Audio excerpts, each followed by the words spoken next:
"Are you sure that's such a good idea?" questioned Blake. "He showed up here on foot.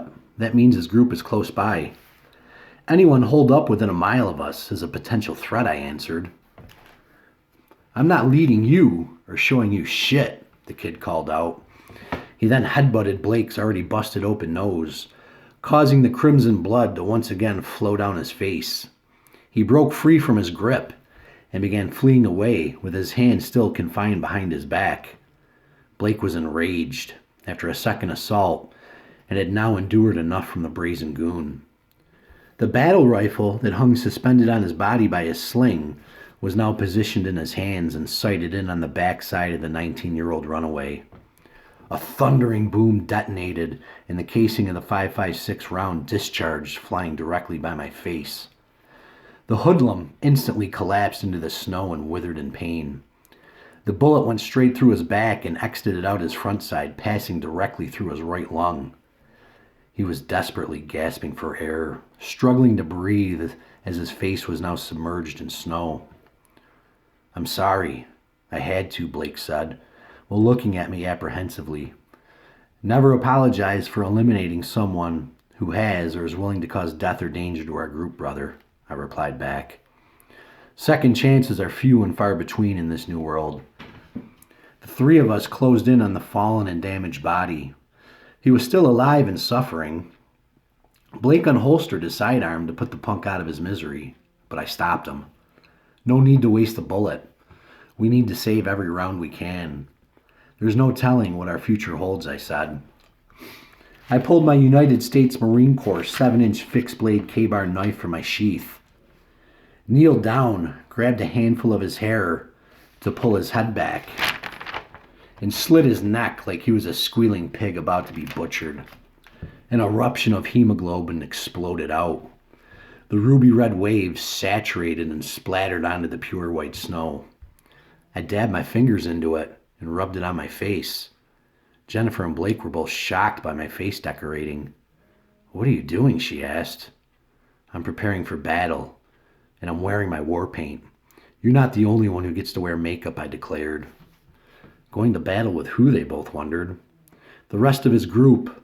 I'm going to hunt them down and exterminate them before they have a chance to cause harm to us."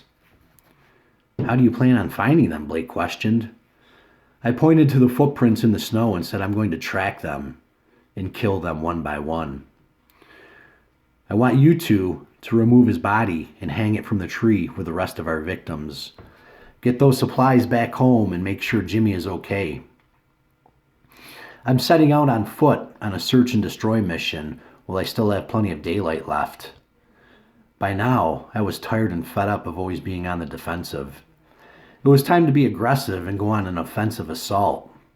"You know, you don't have to do this on your own. You can just go scout it out, and if it's overwhelming odds, I've got your back," Blake conveyed. "I know you do, brother," I responded with a wink of an eye and a fist pump. He handed me the walkie and said Jimmy's got the other. "Radio us if you need backup." The pair simultaneously embraced me, knowing that it's always a possibility it could be potentially the last time they saw me. One thing about surviving during Doomsday is there are no guarantees. Preserving and just trying to endure day to day was tremendously challenging without running off on a possible self-slaughter mission. Blake and Jennifer picked up the pulverized cadaver and dropped him across the sled belly down. They loaded up the backpacks and 2 jerry cans as we set off in opposite directions, me on foot and them on snowmobiles. It was a short ride back to base for the two of them. They pulled in and were greeted by Jim, albeit this time with a noticeable limp. He was delighted to see both husband and wife, but they couldn't help but notice the look of concern on his face. Before Jim could mutter a word, Blake asked if he was okay. Ignoring the question, he responded with, "You guys good? Where's Brian? And who's the stiff on your seat?" "Brian is fine. He's hell-bent on finding the rest of this thug's group. This punk ran up on us, surprising us as we were finishing up scavenging the Cooper's farmhouse. Ran into a bit of a trouble with the car alarm and shit went sideways, Blake stated. Looking at Blake's battered and swollen face, Jim responded, I guess so. You know, those shiners you got forming isn't a good look for you. Well, that limp you got working isn't doing you any favors. What's up with that? Jennifer questioned. It's nothing.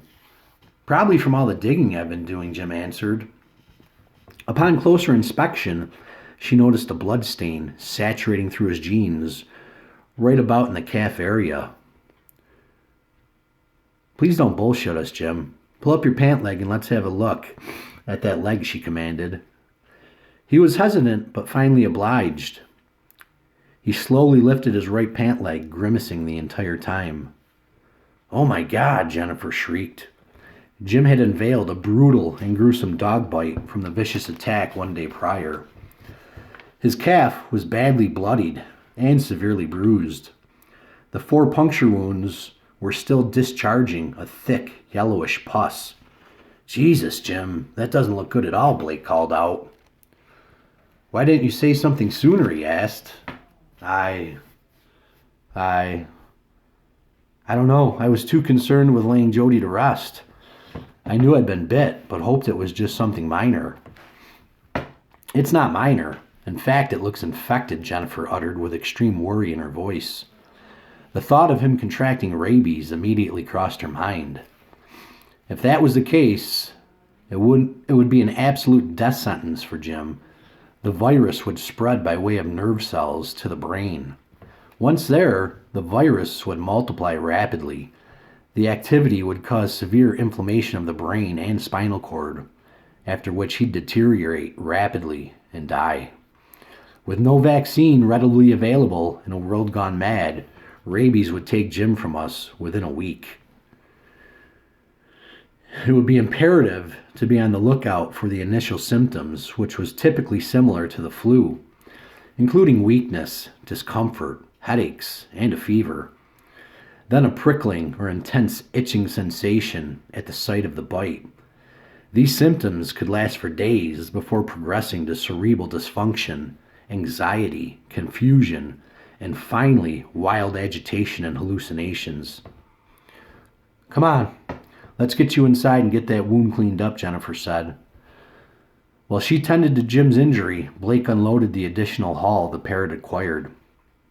The once depleted and bare cupboards were now brimming with canned goods and mason jars.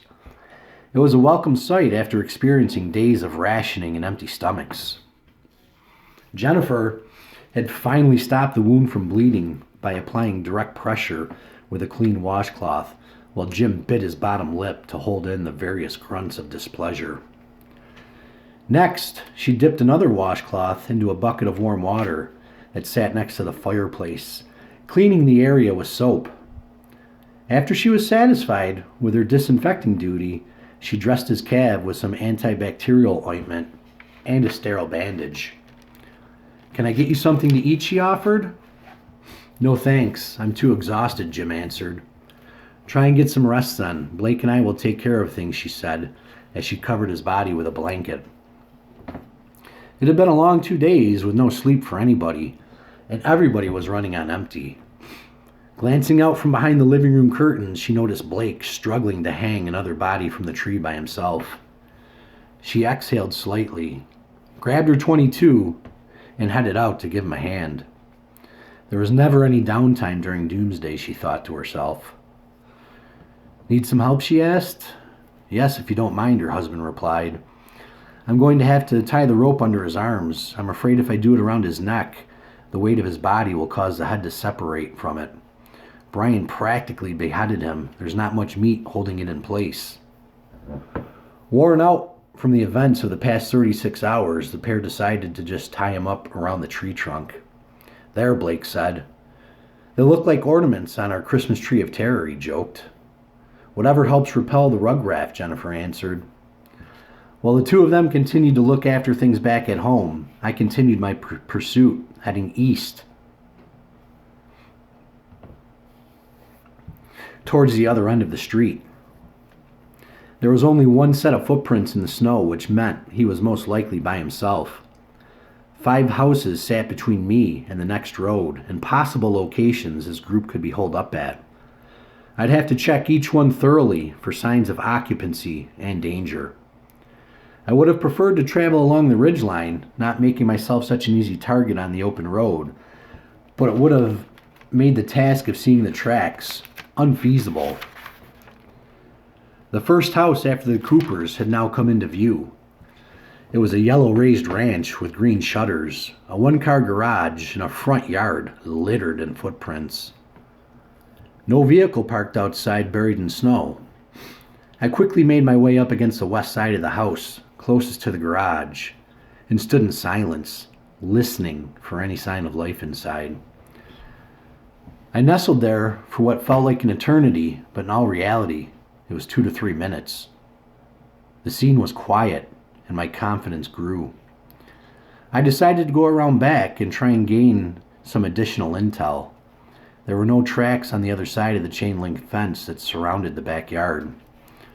I slipped my right boot into an opening on the fence, brought my left leg up onto the top, carefully balancing myself before finally hopping over and landing feet first in 3 feet of snowpack.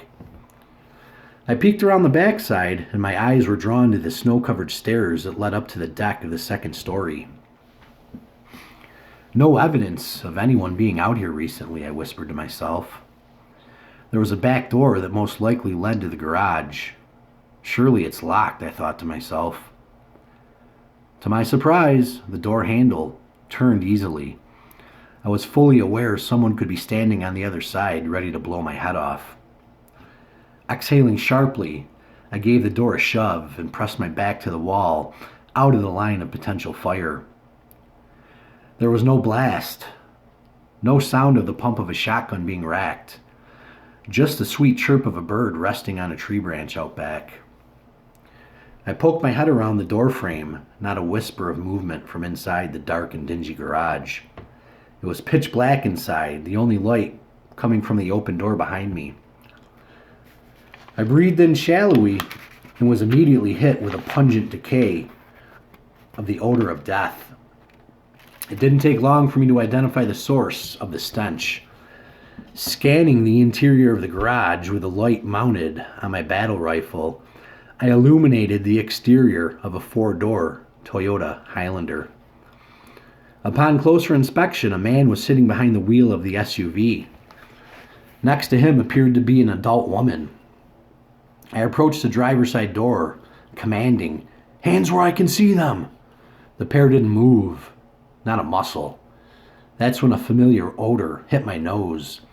I slowly opened the driver's side door, and the stench hit me full on.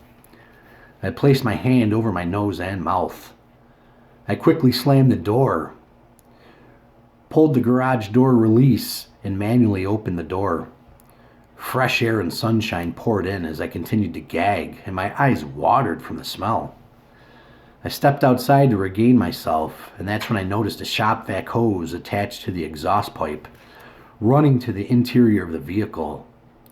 They had committed suicide and killed themselves. I knew things were bad, but was it so awful it was worth taking your own life? I wiped away the dust and dirt on the rear window, and my heart sunk even further. In the back seat sat 2 car seats, both occupied by children. A boy and a girl, both strapped in and now deceased.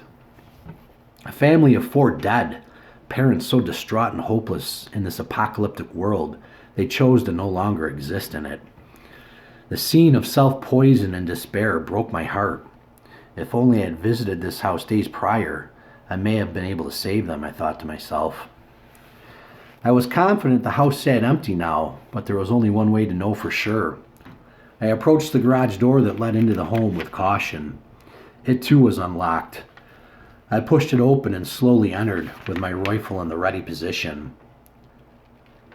Sunlight beamed in from the front windows as I scanned the downstairs family room. 2 sofas, a recliner, entertainment center, and a coffee table, all stationed in the sound of silence. I discreetly began to traverse the stairs up to the second floor and instantly noticed the soiled markings left on the carpet. I reached down and touched the stairs and discovered the footprints were still somewhat damp. Someone had been here recently. Surveying the upstairs, I could tell the place had been ransacked. The kitchen was in complete disarray, drawers and cupboards left open, garbage tossed across the linoleum floor. A kitchen table chair left in front of the stove to reach the cupboard high above the range. Nothing had been overlooked. The place had been completely cleaned out. My guess, it was done by the same group that I was hunting down. Upon exiting the house, I closed the garage door, concealing the death and the decomposing bodies that had expired inside. It was a sight I would not soon forget. The majority of the footprints that blanketed the front yard were heading in the same direction I was going. By my count, there was 3 different sets of tracks, leaving different impressions and varying in size. A quarter mile down the road, following the same footprints, led me to the next dwelling. It was a white side split with red shutters and a matching front door that appeared to be slightly ajar. More footmarks encompassed the front yard. A tall brick chimney shot skyward that looked to be dormant. The position of the front door had me on high alert, and my heart began beating rapidly. It felt like it was going to explode out from my chest. I took a few deep breaths before making my way closer. The residence seemed quiet, but who knew what was possibly waiting inside for me? Making my way to the front door, I kept my head on a swivel. In the driveway, immersed in the snow, rested a metallic blue Nissan Altima. I was on high alert, fully expecting to be met with a barrel shoved into my face, or a group of thugs to suddenly come running out from around the back. I climbed the 3 steps up to the door. No movement or sounds came from inside.